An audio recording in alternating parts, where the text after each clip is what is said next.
Hello les amis, j'espère que vous allez bien, on se retrouve sur la chaîne Motographie pour le 4e épisode du Fast Lap sur le circuit de Suzuka au Japon. Et pour cela, vous l'avez vu, juste derrière moi, j'ai mon nouveau studio, ce nouveau décor que je suis fier de vous annoncer. C'est des mois de travail et il est enfin là et vous allez le voir donc pour pas mal de vidéos fast cam. Mais revenons au sujet principal, le circuit de Suzuka. Allez, c'est parti.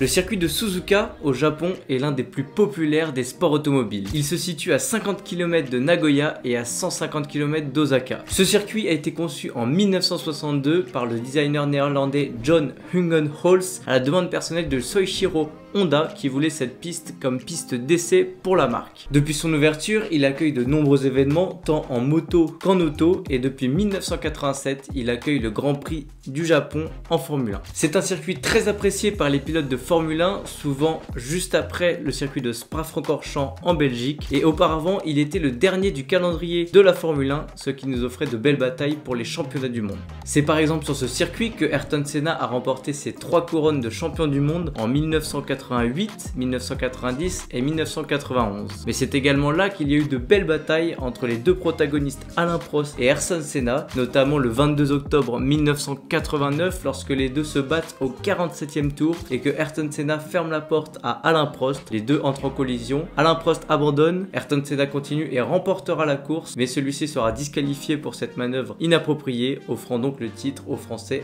Alain Prost. Un an plus tard, le 21 octobre 1990, alors qu'Alain Prost est passé du côté de Ferrari, les deux hommes sont en première ligne et s'accrochent dès le premier virage, sauf que cette fois-ci les deux sont contraints à l'abandon et Ayrton Senna se voit donc octroyer le titre de champion du monde cette année-là. Allez, on a assez parlé d'histoire, commençons par les particularités de ce circuit. Le circuit de Suzuka est une des rares pistes à utiliser la configuration en 8, ce qui en fait une particularité de ce circuit assez spéciale. En effet, tout le début du circuit se fait dans le sens horaire avant de revenir dans le sens anti-horaire. Le circuit a une capacité de 155 000 spectateurs, ce qui fait souvent de belles ambiances sur place, pour un tracé de 5,807 km, ce qui représente 53 tours en course lors d'un Grand Prix de Formule 1, le tout sur 18 virages. Le pilote ayant le plus de victoires sur ce circuit est Michael Schumacher, qu'on ne présente plus, avec 6 victoires. Allez, assez parlé, je vous propose maintenant de passer à l'analyse du circuit. Et on commence directement avec le secteur 1, avec les S mythiques de Suzuka.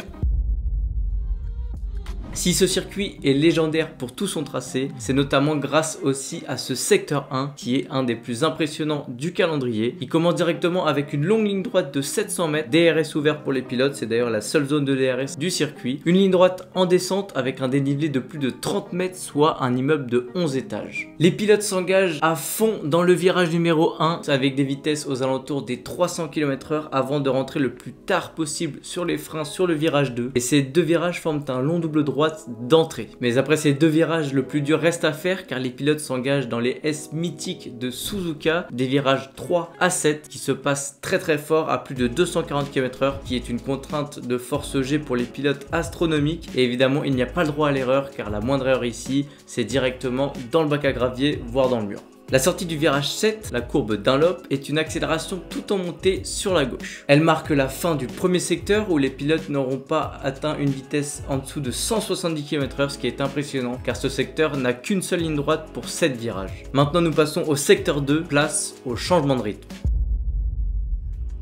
Le premier secteur de Suzuka est certes le plus mythique, mais le reste du tour n'en reste pas moins difficile. Les pilotes arrivent sur le 6e rapport dans le virage Dagner, qui est un virage à droite ultra rapide avant d'arriver sur son petit frère Dagner 2. Les pilotes passent alors sous le pont qui forme la boucle du 8 pour arriver sur l'épingle à cheveux. Ici, les plus courageux se verront récompensés par un freinage le plus tardif possible à l'aveugle dans la courbe qui précède cette épingle à cheveux. Après une accélération en montée, les pilotes font de nouveau face à de nombreuses variations de dénivelé avec la courbe 12 qui est jonchée d'herbe sur les côtés. Ici, pas le droit à l'erreur, la moindre roue en dehors du tracé et c'est directement dans le mur. Donc attention, il faut être très vigilant. Les pilotes arrivent ensuite sur le virage de la cuillère, dite spoon en anglais, qui est un double gauche où les pilotes sont généralement en 5e vitesse à environ 220 km/h. Et celui-ci est un virage assez technique car il faut remettre les gaz le plus tôt possible pour pouvoir utiliser le maximum de la largeur de la piste sans pour autant mettre les roues dans l'herbe pour préparer au mieux la ligne droite qui suit ce virage. On arrive maintenant dans le secteur 3 entre forte vitesse et gros freinage.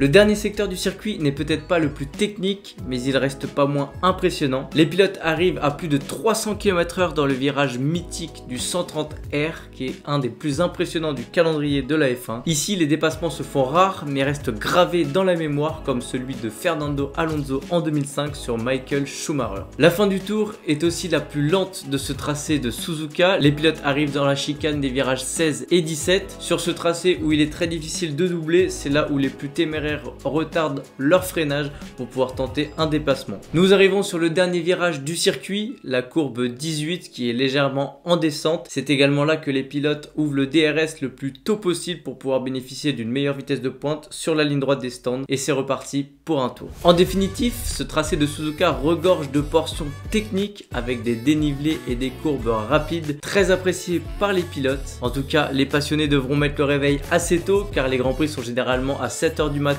heure française. En attendant, c'est la fin de ce Fast Lap numéro 4. On se retrouve pour le prochain épisode en Chine. J'espère que la vidéo vous aura plu. N'hésitez pas à liker, à commenter pour me dire quel est votre circuit préféré et surtout à vous abonner pour ne rien rater des prochaines vidéos. C'était Motographie dans mon nouveau décor que vous n'avez pas fini de voir. Ciao!